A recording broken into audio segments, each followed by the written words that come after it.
जय श्री कृष्णा दोस्तों, आपका हमारी YouTube चैनल भक्ति ज्ञान त्योहार में स्वागत है। आज मैं आपको पितरों की कृपा की कहानी सुनाने जा रही हूँ। अगर आपको ये कहानी पसंद आए तो कमेंट बॉक्स में पितरों की जय अवश्य लिखिए। साथ ही अगर आपने अभी तक मेरे चैनल को सब्सक्राइब नहीं किया तो सब्सक्राइब कर लीजिए और बेल आइकॉन पर क्लिक जरूर कीजिए, जिससे हमारे वीडियो के नोटिफिकेशन आपको मिलते रहें। अब सुनिए ये कहानी। एक समय की बात है। दो भाई बहन थे। दोनों का विवाह हो चुका था और दोनों के दो दो बेटे भी थे। बहन विधवा हो चुकी थी, इसलिए अपने भाई के घर ही रहती थी। इस बात से उसकी भाभी बहुत नाराज रहती थी। ऐसे ही पितृपक्ष आया तो भाई ने कहा, मैं पितरों के तर्पण और पिंडदान के लिए गंगा जी जा रहा हूं। ऐसा कहकर भाई गंगा जी के लिए चला गया। भाई के जाते ही भाभी ने बाहर खेत में ननंद और उसके बच्चों के लिए एक झोंपड़ी बनवा दी। ननंद अपने बच्चों को लेकर झोंपड़ी में रहने लगी। सुबह शाम भाई के घर जाकर घर का सारा काम वह कराती थी। बदले में भाभी बचा खुचा खाना उसे दे देती थी। जब भी ननंद भाभी के घर से आती तो आटा छानने वाला कपड़ा अपने साथ ले आती थी। घर आकर उस आटे में सने कपड़े को वह पानी में घोलकर चूल्हे पर चढ़ाकर पकाकर बच्चों को देती और कहती, बच्चों खीर है, खा लो। ऐसे ही समय बीतने लगा। एक बार भाभी ने उसे कपड़ा ले जाते हुए देख लिया तो वह बोली, बाई जी, आटा छानने का कपड़ा कहाँ ले जा रही हो? इसे यहीं छोड़कर जाया करो। तब ननंद ने वैसा ही किया। उस दिन भाभी ने उसे बचा खुचा भोजन भी नहीं दिया और बोली, कल आपकी माँ का श्राद्ध है, बिना बुलाए तो आना मत।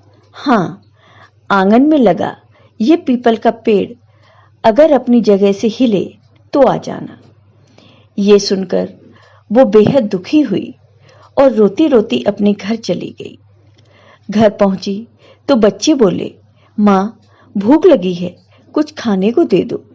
वह बच्चों को बोली, बेटा आज हम सबका उपवास है, भूखे ही सो जाओ।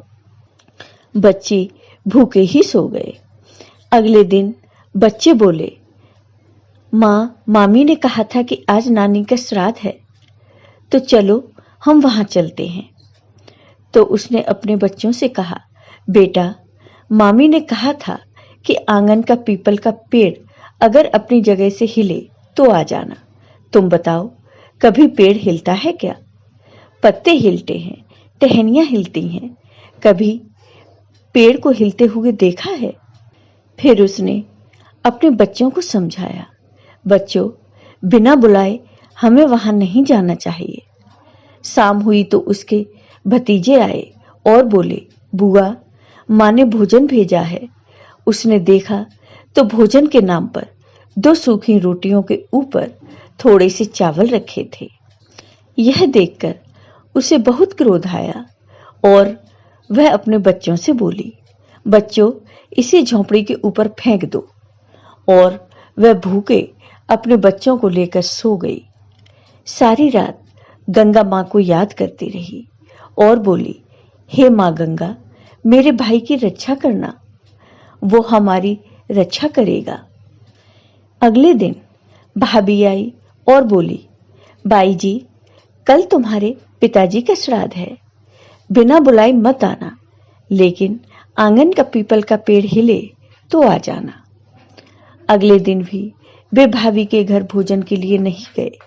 शाम को फिर उसके भतीजे आए और दो सूखी रोटियां चावल के साथ उसे दे गए। उसने फिर से वह रोटी और चावल झोंपड़ी के ऊपर फेंकवा दिए और भूखे ही बच्चों को लेकर सो गई और सारी रात रोती रही, माँ गंगा से प्रार्थना करती रही। इसी तरह पितृपक्ष के 16 दिन बीत गए और उसका भाई वापस आया तो उसने देखा उसके घर के आंगन में कीचड़ ही कीचड़ भरा है। वो अपनी पत्नी से पूछने लगा, ये कैसा कीचड़ है? मेरी बहन और भांजे कहाँ हैं? तो उसकी पत्नी बोली, श्राद्ध के पूरे 16 दिनों तक मैंने तुम्हारी बहन और भांजों के पैर कच्चे दूध से धोए हैं, इसलिए यहाँ कीचड़ हो रहा है। तुम्हारे पीछे से मैंने उनकी खूब सेवा की, खीर पूड़ी खिलाई, फिर भी वो मुझसे नाराज होकर खेत में झोंपड़ी डालकर रह रही है। भाई खेत पर पहुंचा तो वह देखता है कि वहां कोई झोंपड़ी नहीं थी, वहां तो एक आलीशान महल बना हुआ था, जिसके आंगन में उसके भांजे खेल रहे थे। उसने जाकर अपनी बहन से कहा, बहन ये सब क्या है? तब उसने अपने भाई को सारी बात बताई और बोली, भाई जी, तुम्हारे आंगन में जो कीचड़ है वो कच्चे दूध से नहीं, बल्कि भाभी के व्यवहार से, जो मैं दिन रात रोती रहती थी, उन आंसुओं का कीचड़ है। माता पिता के श्राद्ध पर भाभी ने कहा कि पीपल का पेड़ हिले तो आ जाना, बिन बुलाए मत आना। पीपल का पेड़ हिला नहीं तो हम गए नहीं, और शाम को उन्होंने 2 रोटी और चावल भिजवाए, जिसे गुस्से में मैंने झोंपड़ी के ऊपर फेंक दिया।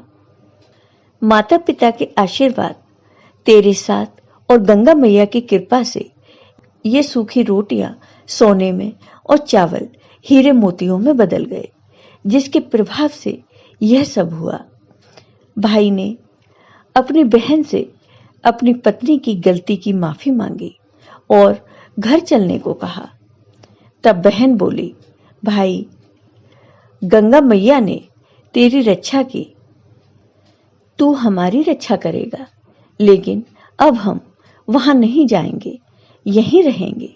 ये सुनकर भाई ने अपने माता पिता को याद किया और बोला, मेरे पितरों जैसे मेरी बहन और भाइयों की रक्षा की, उनके दुख काटे, वैसे ही सबके काटना, सबकी रक्षा करना।